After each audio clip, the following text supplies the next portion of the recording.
அஸ்ஸலாமு அலைக்கும் வரஹ்மத்துல்லாஹி தஆலா வபரகாத்துஹு.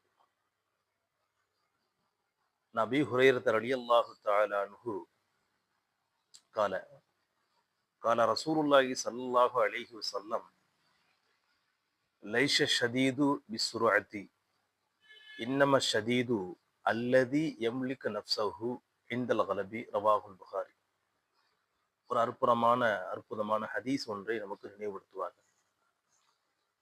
உண்மையிலேயே மனிதனுக்கு வலிமை என்பது எது என்பதை அல்லாஹும் ரசூலும் நமக்கு ஞாபகப்படுத்துகிறார். ஒருவனை அடித்து வீழ்த்துபவன் வீரன் அல்ல, மாறாக கோபத்தின் போது தன்னை பொறுமை என்ற ஆயுதத்தால் கட்டுப்படுத்தி கொண்டவனே வீரனாக ஆவான் என்று பெருமானார் ஸல்லல்லாஹு அலைஹி வஸல்லம் சொல்வார்கள்.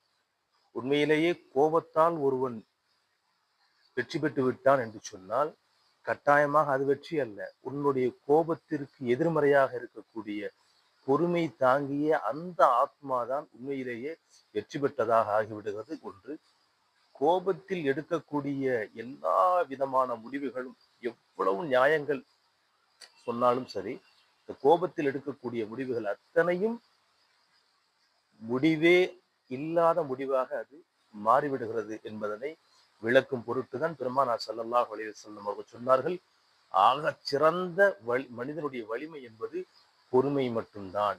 அல்லாஹ் ரப்பல் ஆலமீன் அதை திருமறையில் எப்படி சொல்லுவான் என்று சொன்னால், அவர்கள் கோபத்தை மென்று விழுங்குவார்கள் என்பதாக சொல்லி காட்டுகிறான். ஆகையினாலே இந்த உலகத்திலும் மறுமையிலும் ஈரேற்றம் பெற வேண்டும் என்று சொன்னால், தன்னுடைய ஆத்மாவை தன்னை கட்டுப்படுத்தி பொறுமையோடு சகிப்புத்தன்மையோடு அத்துணை நபர்களோடு நாம் கடக்கிறோம் என்று சொன்னால் கட்டாயமாக அதன் மூலமாக அல்லாஹ் ரப்பல் ஆலமீன் வெற்றியை தருவான் என்ற உறுதியை அல்லாஹும் ரசூலும் நமக்கு நினைவுபடுத்துகிறார்கள். இயன்றளவு நம்முடைய வாழ்க்கையில் இந்த கோபத்தை கட்டுப்படுத்தி பொறுமையை கையாளக்கூடிய தன்மையை வளர்த்துக் கொள்வதற்கு முயற்சிகள் செய்வோமாக.